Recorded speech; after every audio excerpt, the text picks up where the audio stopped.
It's Sandy Parker, and welcome to Crafting for Almost Everyone.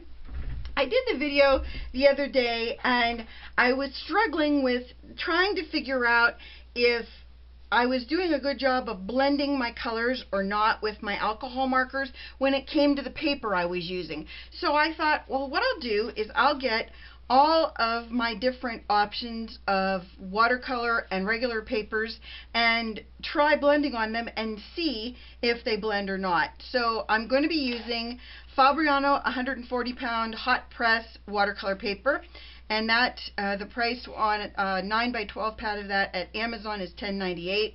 I only went with Amazon because it was just easier. I didn't have time to look at a bunch of different sites for the best price. I just wanted a price comparison so you could see like apples to apples as far as how much you were paying.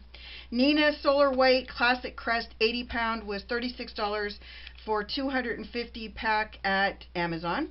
Then Canson XL 140 pound cold press watercolor paper 9x12 pad was $7.37 at Amazon. The Strathmore Bristol 100 pound is 9x12 pad $7.43 at Amazon. Georgia Pacific 110 pound white cardstock 250 pack $7.27 at Amazon. And Recollections, I have the white paper, but I use the cream because I don't the wrapper came off of it, and I'm not sure if the paper I was looking at was Recollections or not, so we're using the cream in this instance, but I do have the white. I just didn't know if it was that paper or another one, so I figured I'd have to go with what I was definitely sure of.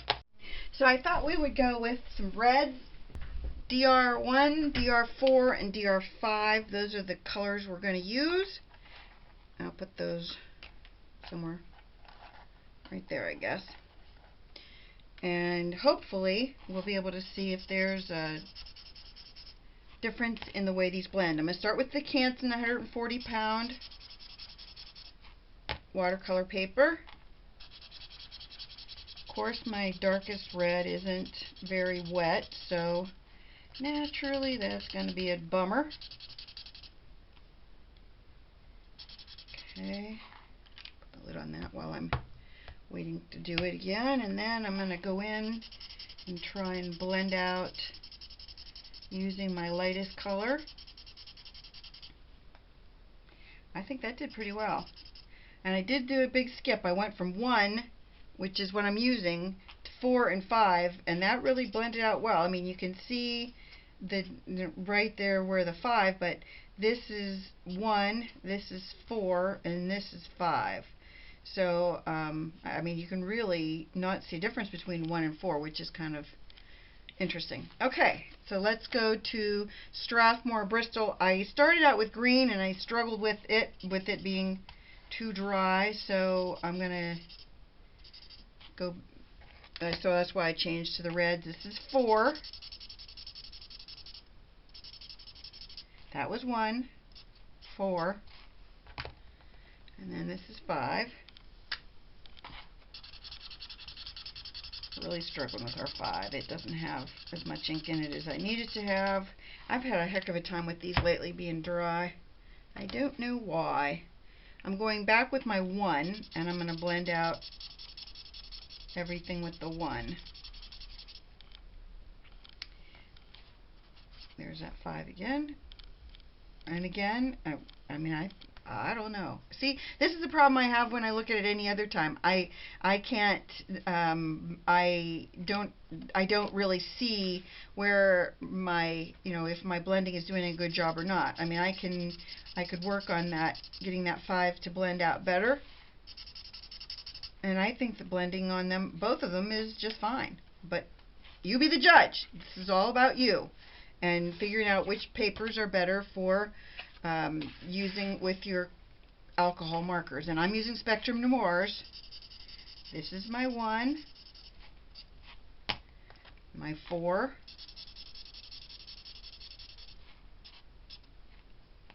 and my 5. Remember, my 5 is kind of dry. I'm going to go to the big nib and see if I can get more color to come out. Oh, that's the way I should have gone. Get a lot more color that way. Okay.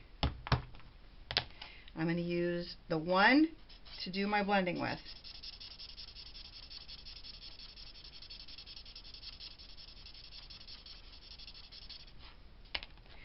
See if the 4 and the 5 blend better.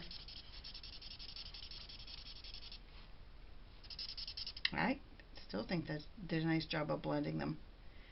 I'm not a good judge, but again, this is about you judging this and not me. So we'll go back to them all when we're done. I'm making sure because I'm confused now.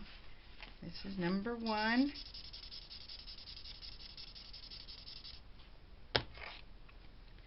Number 4. And number 5.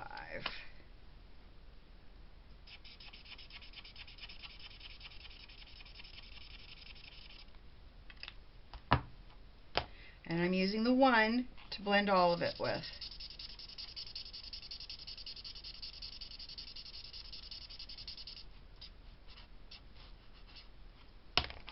Now I'll go in with the 4.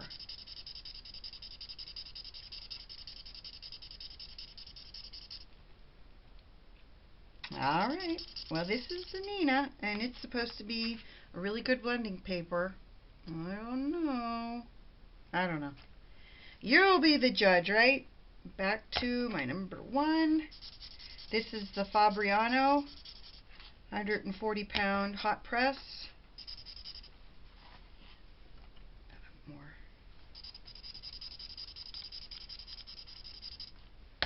And my 5.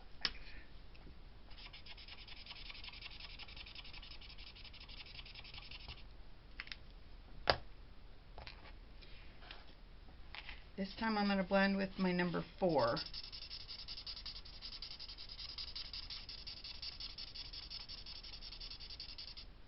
Oh, that little circly thing is, and I can see in there. Odd.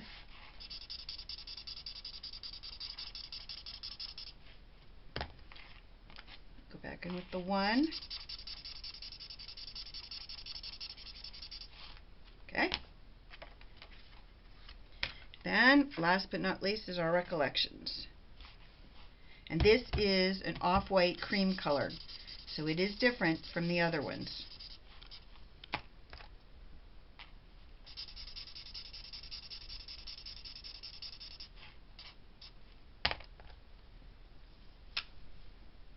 Oh, wrong end. I know reds are supposed to be the hardest to blend. It's one of the reasons I picked it, was because I figured if we were going to have a trouble with blending anything, that reds would be trickier. And I did a big jump from 1 to 4 to 5, so this is my 1 again. And then take my 4.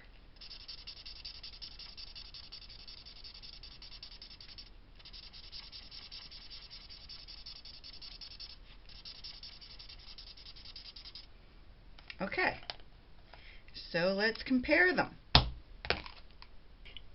Alright, so I thought what I'd do is go through them one at a time and look at them. When we're talking about blending, the Strathmore, once they're dry, the Strathmore really did a nice job, I think. I'm going to hold this up in the light so you can really see it. See in the light, the blending is really clean, I think. And so I really think that did a nice job once it was dried. The Canson, that number 5, really still shows pretty dark compared to the other 2, and it didn't like cleanly blend out from the 4 to the 5. And this is the 4. You would have thought that the 4 and 5 would have blended a lot better than the 1 and 4, but the 1 and 4 did a really great job of blending. So this did not do that great of job of blending. I'm gonna say that's a no. Then the Neenah, there's the 1, there's the 4, and there's the 5. You can see a really weird line between the 4 and 5, and I can't seem to get rid of that no matter what I did to try. And Neenah is supposed to be great with Copics, or alcohol markers, but I'm not sure. Maybe it's me, but I couldn't get rid of that weird line. Maybe when I'm done, maybe after it's got a light on it for a little minute more, maybe it'll get better. But right now, I'd say it's a no. The Recollections, also, you can see that See that line right, oops, right there. You see that? You can really see the difference. You can see a big transition from the 4 to the 5. I couldn't seem to blend that out. But again, we'll wait for a second and see if we can get it to blend out. Now the Georgia Pacific, our cheapest cardstock, looks really good. And you get this at Walmart. I mean, if I don't see, I mean, there's my line right there, and compared to the other ones, I do not see the big transition like we did in the last two. So I'm going to put that in our pile of ones I think did really well. Our Fabriano 140 pound hot press, you can see a little bit of a line right there where the transition is. Let's see if I can blend it out a little bit more.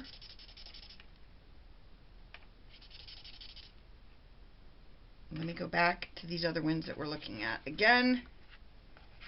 Okay, here's the Canson that we definitely could not see, or you know, we couldn't get that to blend out very well. I still can see a big transition mark. I'm still saying no on that one. The Recollections seem to have gotten worse as the time, because now there's even a bigger line, and it shouldn't be there because that's the number I was using. I was using a 4, so that I'm going to say that's a no for blending. The Neenah, I mean, we really thought that Neenah was supposed to be great for blending, and I don't see that. To me, I see a big problem right in this section where I just don't see that it blended well. Maybe it's me. Maybe I'm the world's worst blender. I don't think so though. I'm gonna put that aside again. And the Fabriano, I think the Fabriano did fine in the end. So let's go back and look. I think the ones that did the best was Strathmore Bristol, which is supposed to be the best cardstock for alcohol markers, according to my friend Carol, and she's right on the money. I mean, you can't even see, you can see that there's a transition of colors, but you can't see the lines where there's a, you know, where you can see that went from 4 to 5. And then the Fabriano 140 pound hot press, same thing. You can see a difference between 4 and 5, but you can't see the line of transition like you could in other ones. The Georgia Pacific did an amazing job for as cheap as paper as that is, in my opinion. I mean, I can't even see the line between 4 and 5, but maybe I'm looking at it wrong. I'm holding it up in the light so you can see it. I'm going to go back to these three again. Okay, here's the Neenah. I still think Neenah has an issue, and this is completely dry. I would say it is not good for alcohol markers, and okay, not good for Spectrum Noir. Maybe there's a difference. Maybe the Copics react differently with water, or with different papers. I'm just saying the Spectrum Noirs, this is how they reacted. Okay. Then the Recollections, same thing. You can see a really big line there that I couldn't blend out. And the Canson also, I couldn't get rid of that. The transition between 4 and 5 just wasn't good. So our three that I recommend would be the Georgia Pacific, that's much cheaper at Walmart, the Fabriano, that's $10.98, and the Strathmore Bristol, that is $7.43 at Amazon. So those are my three recommendations. I hope you enjoyed this, and give it a thumbs up and subscribe. Thank you so much for watching. Bye-bye.